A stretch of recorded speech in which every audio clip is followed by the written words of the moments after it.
Welcome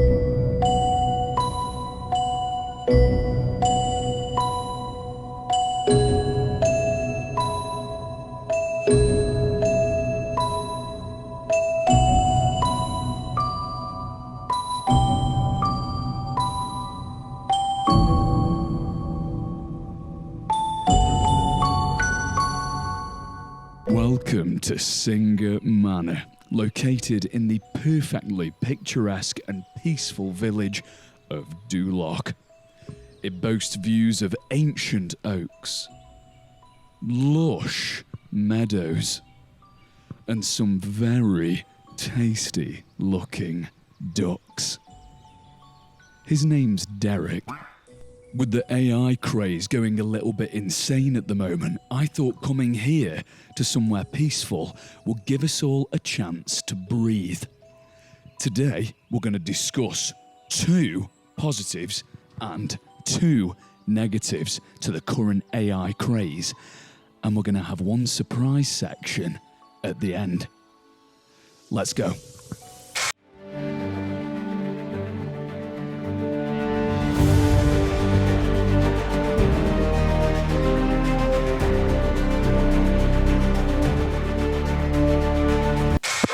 This is Anthea and her cat, Blossom.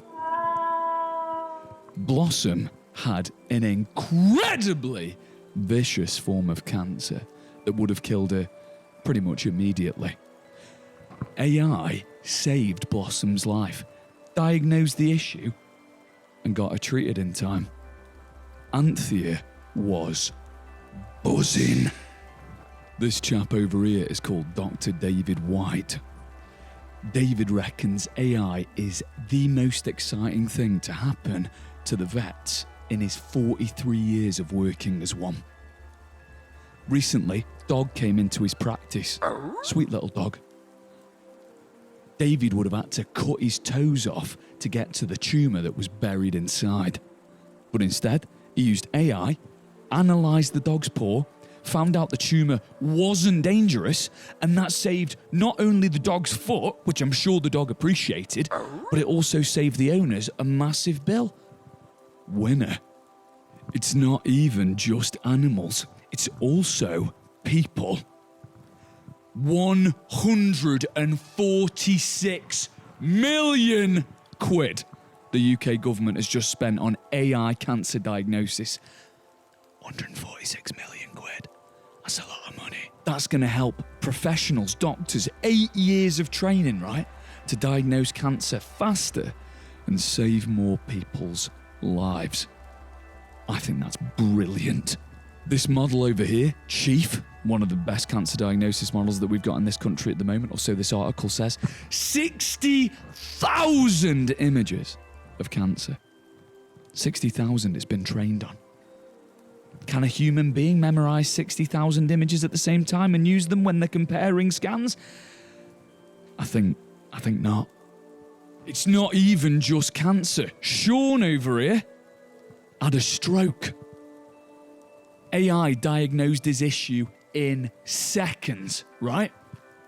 And considering that you lose millions of brain cells every second when you have a stroke, Sean was extremely happy that they diagnosed it and sorted him out as quick as possible to minimise the damage. He's happy. Look. AI is making a lot of people more efficient at their jobs. Fashion designers. They're able to make a concept in seconds. Graphic designers can have a base for their project almost immediately. People who work in video, YouTube, TikTok, the movies, we can have a soundtrack for our project like that. Editing Mr. Singer here, just to butt in on the official green screen Mr. Singer. The track that you've been listening to between sections, that beautiful orchestral piece,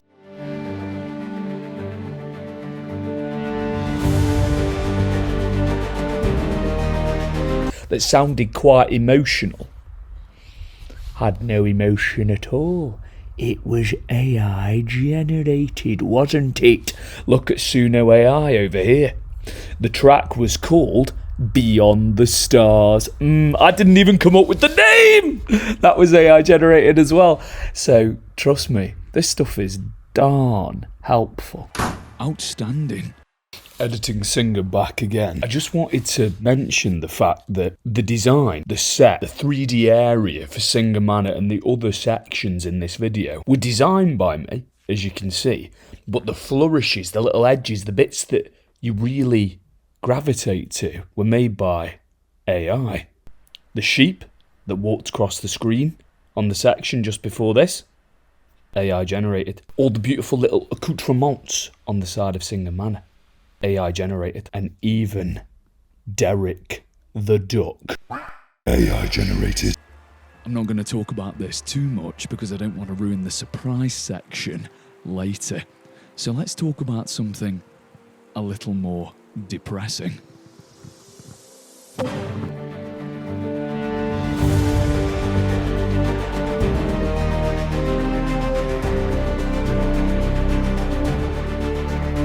wasn't it?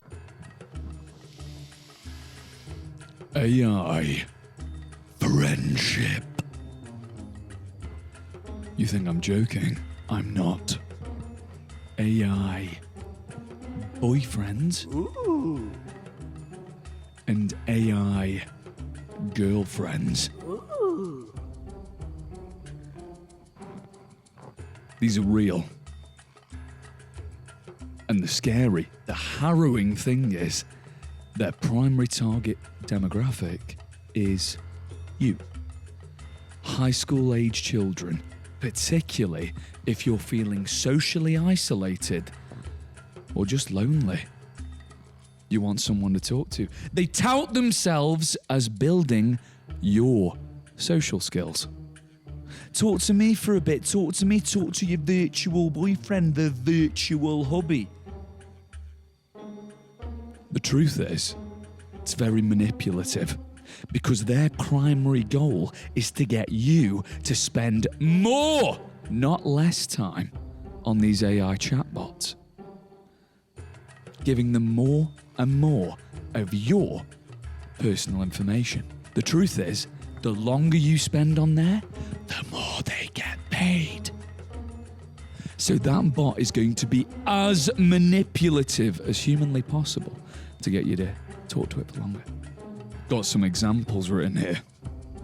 A Guardian article reads, while there is certainly a positive case to be made for virtual companions, there's also a dark side to them. It's possible, for example, someone might become unhealthily attached to a chatbot. It's also possible that the chatbot might become unhealthily attached to the human user. Last year, Microsoft's ChatGPT-powered Bing declared its love for a tech journalist and urged him to leave his wife. No, Helen, she's not good enough for you. Me, yeah, in the screen, me. Get rid of Helen. Ridiculous. The data privacy issues with this are also insane. Think about it. When you're chatting online to your friends on Snap, on Insta, on whatever messenger you're using, you're giving your information to a person. Somebody with flesh and bone, somebody who's hopefully got a soul, right?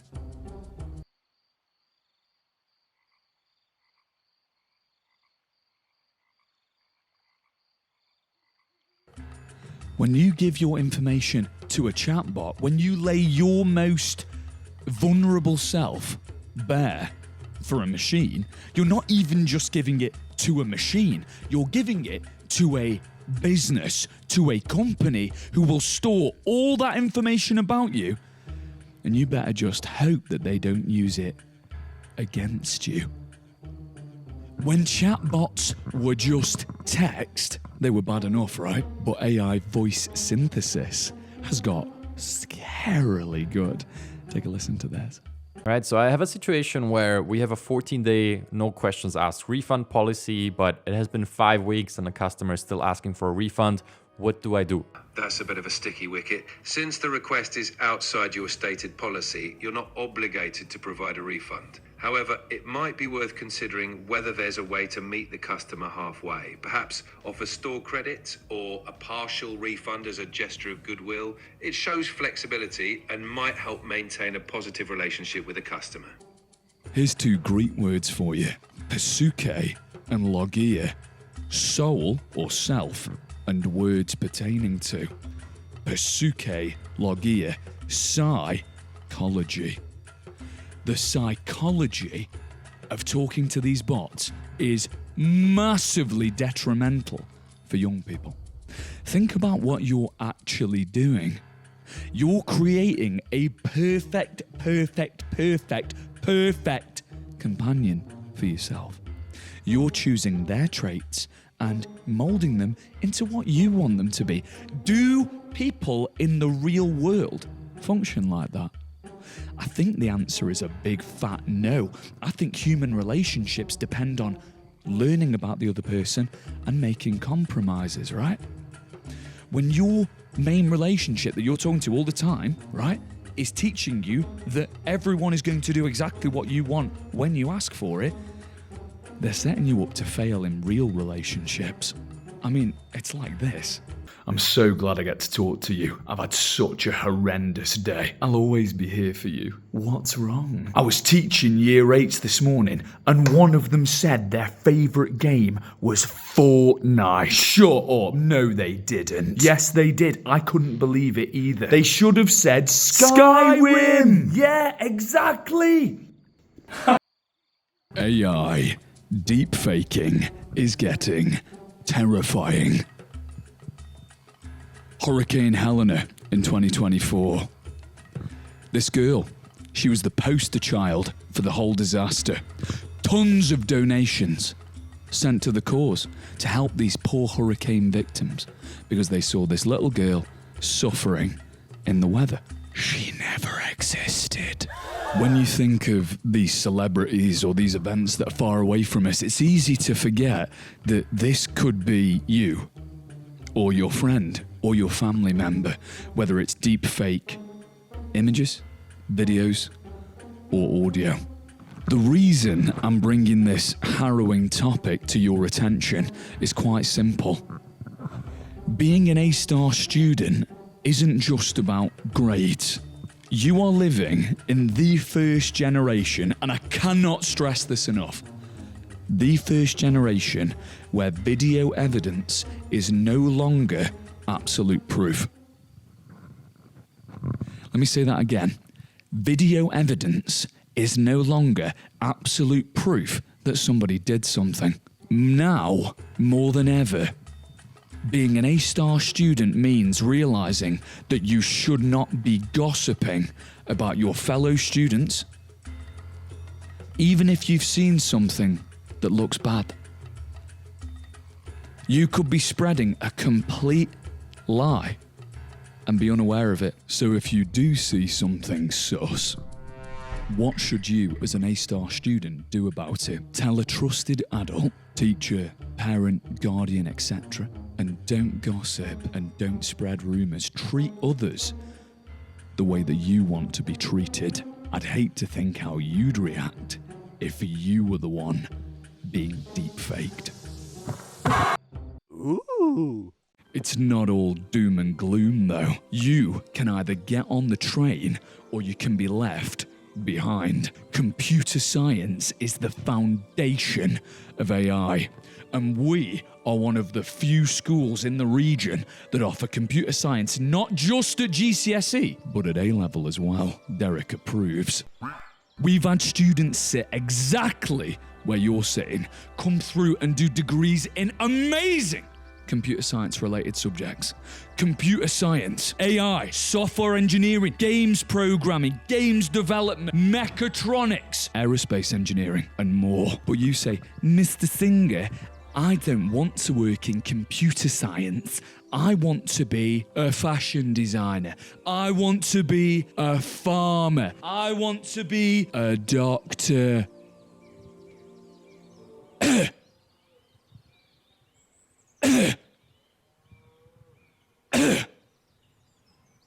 Computer science helps with every profession and every industry. Make the right choice and choose computer science for your GCSE and your A-level. My name's Mr. Singer, Head of Computer Science. Have a salubrious day. Goodbye.